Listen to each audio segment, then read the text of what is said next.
Tonight, I want to talk about the Anvil 3M. It is a 35-point battle mech with a TMM of 2, a move of 10/6 jump, which means it has a foot movement of 10 and it can jump 6, a damage output of 330 with a 0 overheat value, 5 armor, 5 structure. Abilities are ECM, energy, and jump week 1. I really like this mech. As you guys know, I'm a big fan of skirmisher mechs. That's what we've been really looking at recently. We've looked at the Champion, we've looked at the Ostol, we've looked at the Ostrock, and this thing plugs right in where those guys plug in. They've got the 330 damage, and they've got the 5/5 for armor structure with a total of 10 HP. So this thing is just another carbon copy of those skirmisher battle mechs, those heavy skirmisher battle mechs. And we like those heavy skirmisher battle mechs because they've got a good amount of health, 10 total health overall. They have a good medium range damage output of 3, which helps us get to our average 250 point army damage output of 20 to 25. They have a TMM of 2, which means that armor structure is going to go a little bit further. They also have a solid movement of 10. Now, I like to build, when I'm building my lists and I'm looking for my core, my solid core of mechs, that skirmishers that kind of are able to play in that mid board and last for a while. I like these mechs that are kind of in this category. I like to have 2, 3, 4 of them available to throw into a 250 point army, because I find that having that speed and that armor and that little bit of damage or that extra damage output, they're at about the 30 to 35 point range, really helps solidify your control of the midboard. You have that mobility, you have that damage, you can get around, you can engage the enemy, and you can stick around for a little bit.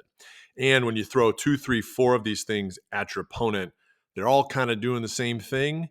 And so there's no right or wrong decision for taking them out. Now, what the Anvil brings to the table that some of the other units don't is that, especially the 3M, is that it has ECM.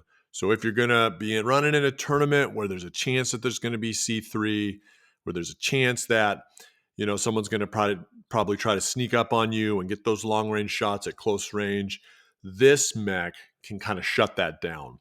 He also has E&E or energy weapons, which means he's going to be crit resistant. Not only is he TMM of 2 with an armor structure of 5/5 for a total of 10, he also has that crit resistance. So, we've got some other mechs we reviewed. The Champion doesn't have that E&E. The Ostrock, depending on the variant, it also doesn't have that E&E. Well, this thing picks up that E&E. And basically, for a point or 2 extra, you get to throw in some ECM. And that ECM is going to kind of diversify that force. So if you're running a Champion with Flak, you're running an Anvil with the ECM, and you're running Ostrals and Ostrocks to kind of fill out the force, all of a sudden you have a very balanced force that can take on VTOLs, that can take on the C3 shenanigans, and also have a solid amount of health and a solid amount of damage that they're throwing out there. Now, when I think of the pros that this mech has, it's got to be that E&E and that ECM and that point value of 35. That's what I really like about it. I think it's a really solid skirmishing mech or heavy skirmisher that can get into that mid board and kind of dominate those objectives, helps you control those things. It has that extra movement so it can react. It's got a little more speed out of it. So those are the pros that are going to come out of this. The cons are the jump weak. You have jump, but it's only a 6 jump. I really only would use this if you get yourself into problems or stuck in a situation where you need to get out. Otherwise, I wouldn't rely on the jump and I wouldn't use it. The other con is its availability. So it's Free Worlds League, Compelling Confederation, Word of Blake, and Mercenaries. And that's pretty much it. And that's really, we're talking about Clan Invasion and kind of around those eras. You get any later than that, and you start, even the Capellans and the Word of Blake, as they disappear, they start losing access, or it's not really available to them, and it really becomes a Free Worlds League and a Merc, a Merc mech.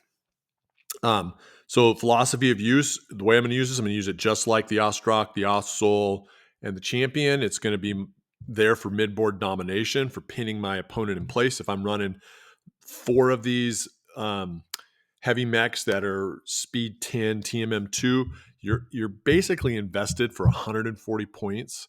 You got 100 to 110 points left over to kind of do other things in your list. And this core list of these 4 mechs are going to be the ones that kind of move up and act as, like, if you're thinking about it in American football terms, they're going to act as your lineman, right? And he's going to plug into that because he still has that good movement. He's got that good armor structure. He's got that good damage. He's going to move into the middle and help those other guys engage those targets along the middle line.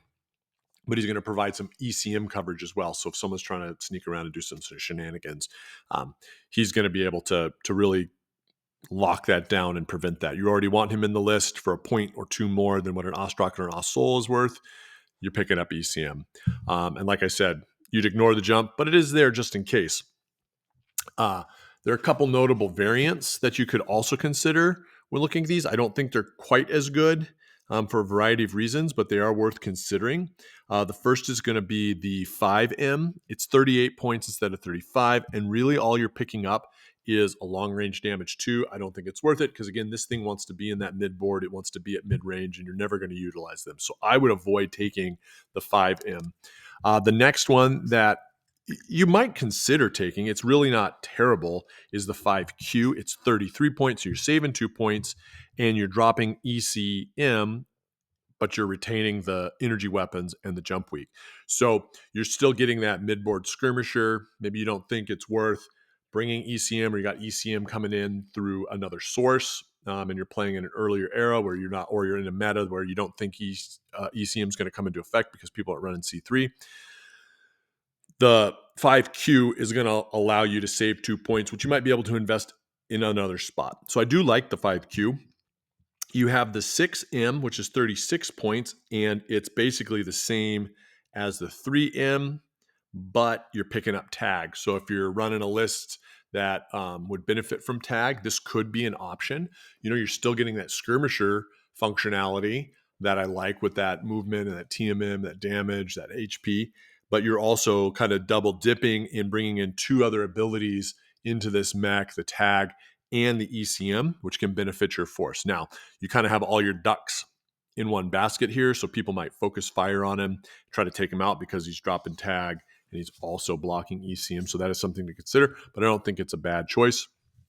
And then there's the 3R, which is 40 points. You're losing jump weak, but you're picking up you're picking up 2 extra hit points, which isn't terrible, but I think for 40 points, only dishing out 3 points of damage at medium range is pretty weak. If you're paying 40 points for a mech, you kind of want it to do at least 4 points of damage at medium range. So I don't know if that one's worth it for the extra 2 points of damage. Now, there's one more variant out there. It basically gives you access to artillery. I'm not going to bring it up. I'm not going to review it here because in the Wolfnet format, you can't bring onboard artillery anymore anyways, but you might want to check that out if you're playing in a format that does. I should also mention with the 5M, you drop jump weak, and you just get jump, which might be something you want to do, but I think for 38 points, really you're pushing the envelope and it's not really worth it. You're not going to really be able to take advantage of the points you're spending for full jump at 38 points. I just don't think it's worth it. I think your points are better spent somewhere else. As far as models go, I'm sure there's some 3D prints out there. Really, the only model available right now is from Iron Moon Metals. It's kind of bland. It's nothing to write home about. It's very rigid. It's almost 2-dimensional, just stands there. It's not the greatest model in the world. I wish there was something that is more articulated and dynamically posed, kind of like the artwork that you see on the cards that have been on the screen, which I think makes it look pretty cool. So I would recommend picking this thing up. I think if you are running Capellans, Free World Z's, Word of Break, or Mercs, it's a really good choice and a really good option. And that this is a great mech to add to your force.